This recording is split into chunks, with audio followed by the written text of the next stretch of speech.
네, 바울이 10장에서부터 11장에서부터 함께 모여서 예배하는 회중 예배에 관련된 이야기를 이제 다루는 내용에서 이제 우리가 두 번째 내용으로 들어왔습니다. 고린도서 11장 34절, 11장 17절부터 34절 말씀. 오늘은 주의 만찬에 관한 이야기죠. 어저께는 머리에 쓰는 문제에 대해서 이야기를 했는데 오늘은 이제 주의 만찬에 대한 이야기입니다.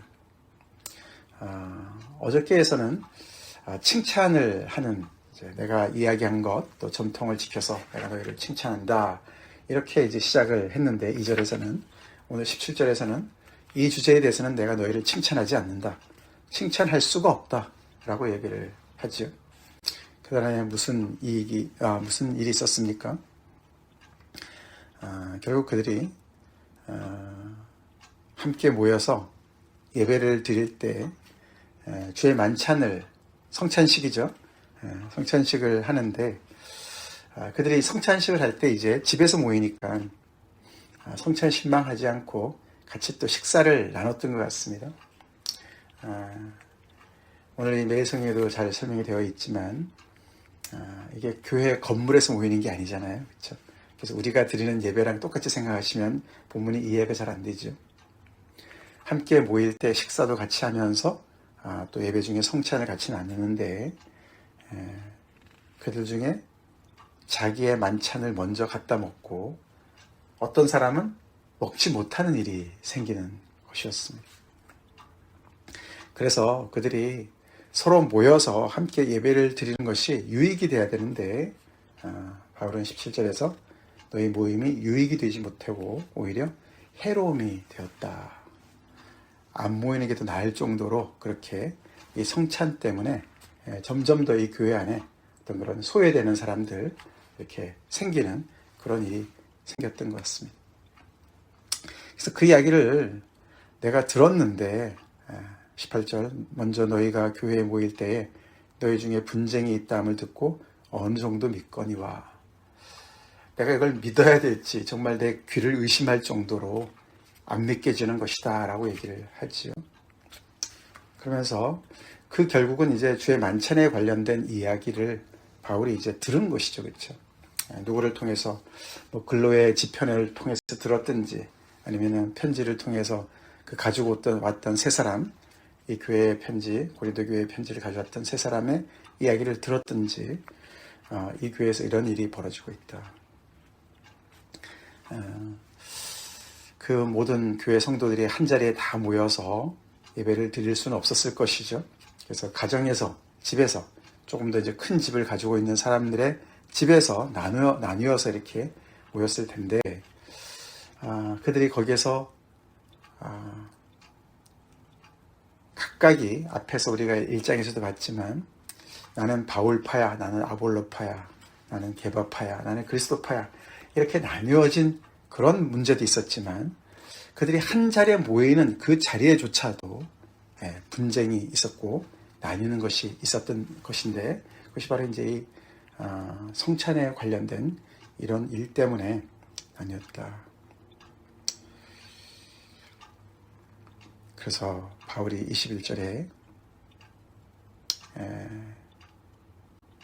어떤 사람은 너무 많아서, 많이 먹어서 취하고, 어떤 사람은 시장하고 배고프고, 그런 일이 벌어지는 것을 보면서 너희가 먹고 마실 집이 없느냐? 아니, 음식을 먹으려면 집에서 그냥 혼자 먹고 와서 같이 나눌 땐 나누고, 성찬식을 나눌 땐 나누고 이래야 될 텐데, 왜 와서, 예배를 드리러 와서 그렇게 하나님의 교회를 업신여기고 빈궁한 자들을 부끄럽게 하느냐? 아마 모일 때 호스트하는, 이제 이렇게 초대하는 그 집에 주인이 있겠죠. 그럼 그 집에서도 음식을 좀 준비했겠지만, 혼자만 준비했겠습니까? 또 가지고 오는 사람들도 있었겠죠. 근데 누가 음식을 가져올 수가 있겠습니까? 주로 이제 가지고 있는 부자들, 교회 안에서도 그렇죠. 뭔가 좀 가진 자들이 가져오겠죠.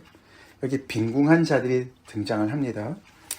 그래서 뭐 집에도 먹을 것도 없고, 그래서 같이 와서 이렇게 또 만찬을 할 때 또 애찬을 같이 나누면서 식사도 같이 하면서 이렇게 함께 먹어야 되는 그 자리인데, 가지고 온 사람들이 자기 것들을 다 먼저 갖다가 먹었다는 것이에요. 나눠 먹지 않았다는 얘기죠. 그런 얘기도 들어가 있습니다. 그래서 오히려 그 자리가 예배 자리라기보다는 누가 더 많은 맛있는 음식을, 값진 음식을 먹느냐, 이런 걸 서로가 과시하고, 없는 사람은 또 없는 대로 그 상황을 보면서 굉장히 부끄러움을 당하고, 그래서 결국은 이게 교회인지 뭔지 알지 못하는 그런 상황이 벌어졌다. 그것도 주의 만찬, 성찬식을 행함에 있어서 그런 일들이 벌어졌다고 얘기합니다.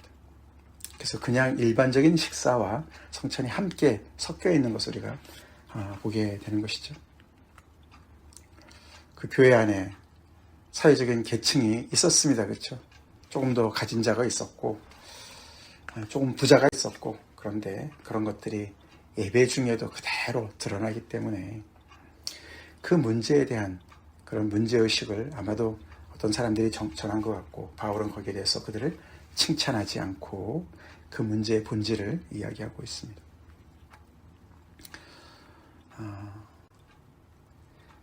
그래서 오늘 이 본문에서 그 성찬이 원래 의미가 무엇인지 그것을 밝히고, 그렇게 무분별하게 성찬식을 하는 것에 대해서 엄중한 경고를 하고 거기에 대한 어떤 해결책을 제시를 하죠.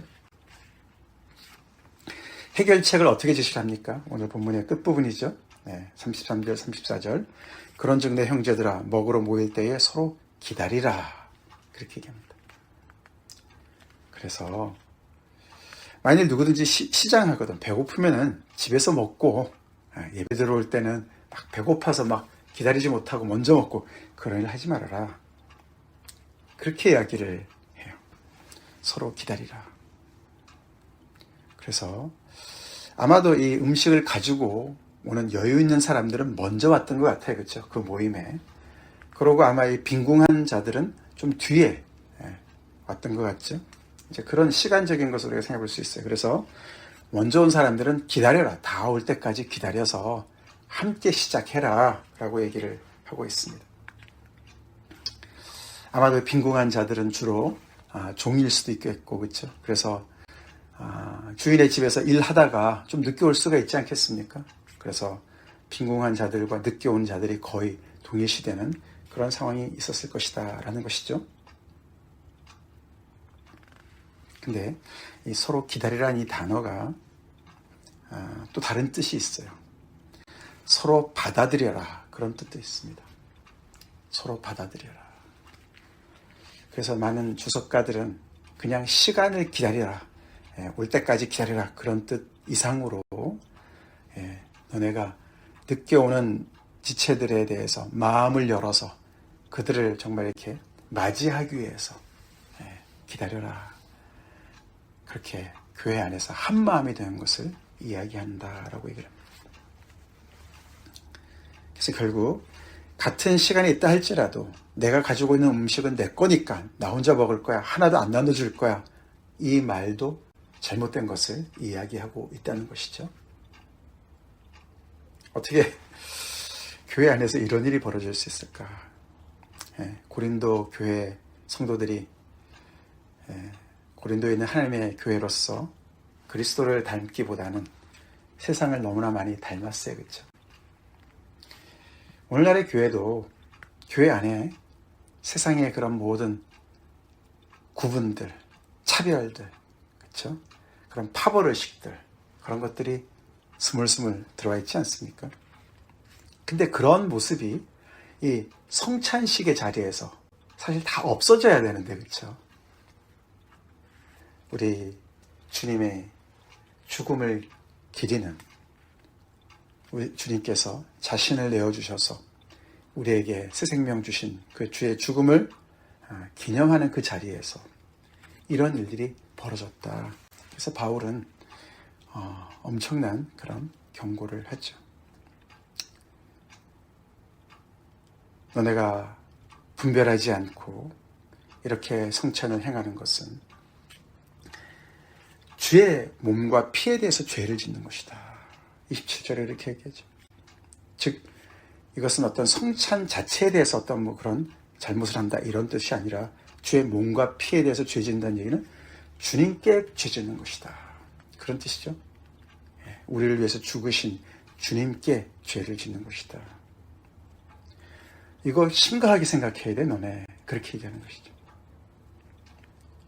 그리고 주의 몸을 분별하지 못하고 먹고 마시는 자는 자기의 죄를 먹고 마시는 것이다. 너네 지금 무분별하게 이렇게 주의 성찬에 참여하는 이런 것은 너네 죄를 먹고 마시는 거야. 그래서 너희 중에 이미 하나님의 심판을 받은 자들이 있어. 약한 자와 병든 자가 많고 잠자는 자, 죽은 것을 얘기하는 것이죠. 적지 않다. 그렇게 이야기를 합니다. 굉장한 엄중한 경고죠. 주의 몸을 분별하지 못한다. 이 말은 성찬을 우리가 이렇게 참여할 때에 우리가 이제 성찬식 할 때 이것을 본문으로 쓰지 않습니까? 그렇죠? 우리가 저도 이제 이 본문을 즐겨 사용하는데 우리가 23절부터 그렇죠? 예를 들어서 29절까지 이렇게 우리가 묵상할 때가 있죠. 그래서 우리가 주의 몸을 분별하지 못하고 먹고 마시는 자는 자기의 죄를 먹고 마신다. 그래서 우리가 성찬에 임하기 전에 우리 자신을 돌아보는 기도를 합니다. 그렇죠? 당연히 해야죠. 우리 자신을 돌아봐야 됩니다. 근데 이 문맥상에서 볼 때 주의 몸을 분별하지 못하고 먹고 마신다는 게 뭘까? 성찬에 임하는 자세에서 내가 성찬에 주님의 죽음에 빗대어서 주님 앞에 지은 죄들을 회개하는, 개인적인 죄들을 회개하는 시간 갖는 거 당연하죠. 그렇지만 그 이상이죠. 여기 사실 주의 몸을 분별하지 못한다 얘기는 주의 성찬보다도 공동체 안에서의 우리의 모습을 돌아보는 거예요. 고린도 교회처럼 이 주의 몸은 공동체, 주님의 몸된 교회를 얘기하는 거예요. 주님의 몸된 교회 안에 이렇게 분열되어 있고 차별하고 어떤 그런 파벌의식이 있는 이런 부분들, 서로가 서로에게 담을 쌓고 상종 안 하고 무시하고 자기를 과시하고 이런 상황 속에서 이 주의 만찬을 아무 문제의식 없이 대하는 것을 이야기하고 있다는 것입니다.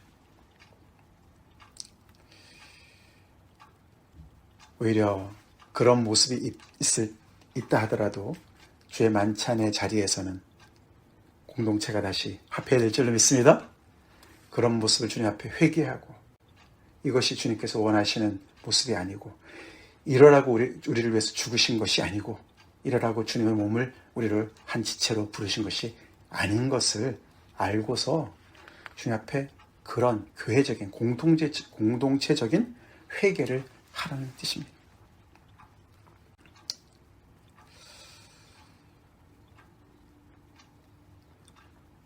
우리는 어떻게 성찬식을 임하고 있습니까?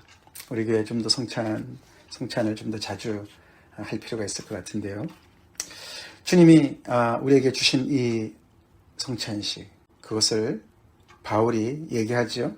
성찬의 참 의미가 뭐냐? 23절. 내가 너에게 전한 것은 바울이 고린도 교회 성도들한테 가르쳤죠. 그것은 내 것이 아니고 주께 받은 것이다. 그 말은 이제 예수님한테서 온 어떤 우리 바울은 12사도가 아니니까 그렇죠. 그 이후에 예수님께서 비밀스럽게 가르쳐줬다, 직접 가르쳐줬다 그런 뜻보다도 주께 받았다는 것은 이 초대교회 12사도를 통해서 이렇게 내려온 것을 얘기하는 것일 수 있죠. 그 받아서 내가 직접 받아서 말씀 내가 전하는 건데 주께서 잡히시던 밤에 떡을 가지사 축사하시고 떼어 이르시되 이것은 너희를 위하여 내 몸이다. 이것을 행하여 나를 기념하라. 마태, 마가, 누가에 다 기록된 말씀인데 특별히 누가복음에 가까운 내용이 가까운 그런 이 내용을 바울이 언급하고 있습니다. 그리고 19회 또한 그와 같이 잔을 가지시고 이르시되 이 잔은 내 피로 세운 새 언약이다. 이것을 행하여 마실 때마다 나를 기념하라 라고 말씀하셨다. 그게 성찬의 의미야. 우리가 나누는 떡과 우리가 나누는 잔은 우리를 위해서 대신 죽으신 우리 주님의 몸이고 우리 주님의 피야. 그것은 새 언약을 상징하는 거야. 여기에 임하는 잔은 주님이 피로 세우신 새로운 언약에 조인한, 거기에 함께한 자들이야. 언약 공동체야. 그리고 이것을 행하는 것은 그런 주님을 기념하기 위해서 하는 거야. 26절 너희가 이 떡을 먹으며 이 잔을 마실 때마다 주의 죽으심을 그가 오실 때까지 전하는 것이니라. 주님을 기념한다는 것은 다른 것이 아니라 주님이 나를 위해서, 우리를 위해서 죽으셨다는 것을 기념하는 것입니다. 그것을 기념하라고 주님이 우리에게 말씀하신 것이다. 주의 죽으심을 기념하고 그것을 주님이 오실 때까지 전하는 것이다. 주님이 죽으시기 바로 직전에 제자들한테 보여주시면서 내가 다시 올 때까지 나를 기념해 라고 말씀하셨어요. 그렇죠? 예수님이 다시 오실 때까지. 그래서 그 사이에 주님이 돌아가시기 전부터 다시 오실 때까지 그 사이에 우리가 성찬을 행하는 이유는 주님이 왜 죽으셨는지 기념하는 것입니다. 무엇을 위해서 죽으셨는지 그것을 우리 스스로 기념하고 전하는 것입니다. 주님이 우리를 위해서 죽으셨다. 그게 이제 우리 앞에 23절에 곧 주께서 잡히시던 밤에, 이 잡히시던이라는 단어가 원래 그 원문에 따라서 번역을 하면요, 넘겨지시던 밤에, 주 예수께서 넘겨지시던 밤에, 그런 뜻이에요. 그게 결국 이제 잡히신 거, 체포되는 거나 마찬가지인데, 근데 그렇게 되면 이제 체포된다 그러면 이제 어떻게 보면 이렇게 그냥 억지로 붙잡힌 것처럼 된 거잖아요, 그렇죠? 그래서 이게 잡히시던 단어보다는 넘겨지시던이 맞습니다. 그래서 가룟 유다의 배신도 들어가 있고 하나님께서 허락하신 것도 있습니다. 주님이 스스로 자신을 내어주신 것도 있습니다. 아멘. 그래서 주님의 대속의 죽음을 더 표현하는 것이죠. 넘겨지신 것이죠. 예수님이 힘이 없어서 끌려가신 것이 아니죠. 체포된 것이 아니죠. 모르고 잡히신 것도 아닙니다. 그냥 아무것도 없이 수동적으로 그렇게 강제적으로 된 것이 아니죠. 우리 주님께서 아버지의 뜻을 받들어서 자발적으로 그 길을 가셨어요. 자신을 내어주셨어요. 우리에게 아들을 하나님께서 내어주셨어요. 왜요? 우리에게 당신의 몸과 당신의 피를 주심으로 하나님의 새로운 구원의 역사를, 새 언약을 이루시기 위해서, 당신을 다 내어주시기 위해서, 우리가 그것을 받는 12제자를 중심으로 한 그 모든 예수님의 그 은혜에 참여하는 사람들, 아무런 공로 없이, 차별 없이, 남자도 여자도, 유대인도 헬라인도, 가진 자도 못 가진 자도 아무런 차별 없이 모두에게, 그 성찬에 나오는 모두에게 하나님의 은혜를 주시기 위해서 그렇게 하셨습니다. 그렇게 해서 죽으셨다는 거죠. 그런 어마어마한 의미를 담은 상징적인 그 자리에 아무 생각 없이 마치 그냥 일반 식사를 하듯이 그렇게 성찬을 멋대로 행하는 이들, 바울이 당연히 책망할 수밖에 없죠. 그래서 32절에 보면 우리가 판단을 받는 것은 주께 징계를 받는 것이다. 그래서 그 공동체 안에 이렇게 약한 자와 병든 자와 잠자는 자도 덜어 있었던 것 같죠? 너무 무서운 얘기예요, 그렇죠? 31절에 우리를 살폈으면 판단을 받지 아니하려니와, 판단은 하나님의 심판을 얘기하는 것이에요. 징계를 얘기하는 것입니다. 우리를 살폈으면, 그래서 공동체가 이런 문제 의식을 가지고 이거 우리 잘못하는 거 아니냐라고 얘기하고 그것을 바로 잡았으면 하나님의 이런 판단을 심판을 받지 않았을 것인데 주의 징계를 받지 않았을 것인데 이것을 방치했다 그런 뜻도 있는 것이죠.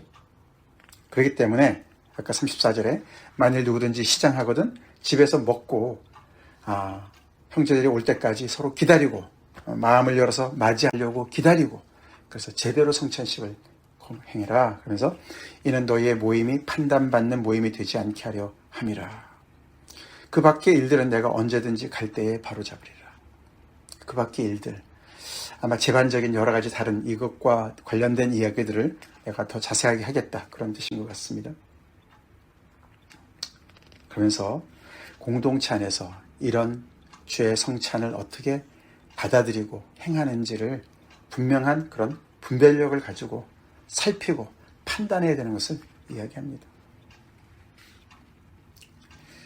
그래서 19절에 그런 말을 했어요. 그렇죠? 너희 중에 파당이 있어야 너희 중에 옳다 인정함을 받은 자들이 나타나게 되리라.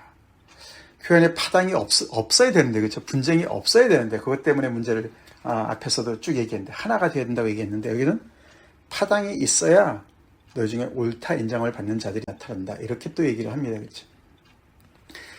교회는 하나됨을 추구해야 되지만, 하나됨은 올바른 것을 위한 하나됨입니다. 혹시 틀렸으면 그 안에 이렇게 파당이 있어야지 오히려 건강한 겁니다. 잘못된 것은 되었다고 얘기를 할 수 있는 사람이 있어야지 그 교회가 공동체가 바로 서지요. 그렇죠? 그런 면에서 얘기하는 거예요. 한 가지로 치우쳐서 무익하게 되면 안 돼요. 모든 사람이 다 하나가 되어서 다 좋은 것이 아니에요. 그렇죠? 바벨탑의 문제 아닙니까? 그렇죠? 바벨탑. 한 가지로 치우쳐서 다 똑같이 그냥 하나님을 대적하고 인간을 대적하고 그렇게 문제가 다 그 중에 올바른 소리를 하지 못하는 하는 사람이 없는 것이 문제인 것이죠. 그런 것이 이제 판단하는 것이죠. 살피는 것이죠. 그렇죠? 그래서 이들은 오히려 이렇게 교회로 모이는 것이 모이면 모일수록 더 아주 해롭게 되는 그런 상황을 맞이했다고 얘기를 합니다. 우리가 모일 때마다 우리가 성찬을 할 때마다 우리는 더욱더 주님의 몸된 공동체로서 언약의 새로운 공동체로 더 주님의 죽으심을 제대로 우리가 묵상하고 새기고 더욱더 하나가 될 줄 믿습니다. 더욱더 우리 안에 차별이 사라지고 정말 주님 안에서 형제와 자매의 그런 귀한 사랑의 한 공동체로 거듭날 줄로 믿습니다. 그래서 우리가 좀 정리를 해보면은 우리가 성찬의 자리에 참여할 때 우리는 세 가지를 기억하게 되죠. 오늘 본문을 보니까 우리는 이 성찬에 참여하는 모든 사람들은 하나님의 새 언약 공동체의 일원이다. 아멘? 그리고 우리가 기억을 해야 됩니다. 우리 한 사람 한 사람이 하나님 앞에서 균등한, 평등한 대우를 받습니다. 사랑을 받습니다. 세상에 그 어떤 지위 고하도 다 필요가 없습니다. 우리는 주님 안에 오직 주의 그 은혜가 필요한 죄인으로 섰습니다. 평등한 하나님 앞에서 죄인으로 그 은혜가 필요한 사람들인 것으로 선 것이죠. 두 번째로는 우리는 그 자리에서 주의 죽으심을 기억해야 됩니다. 우리 주님 말씀처럼 주의 죽으심을 기억해야 됩니다. 그리고 그것을 전해야 됩니다. 주님의 은혜도 우리가 기억해야 되고 주님께 감사해도 해야 되고 그렇죠. 여러 가지로 생각해야 되지만 가장 핵심적인 것은 주님의 죽으심 때문에 성찬이 있는 거예요.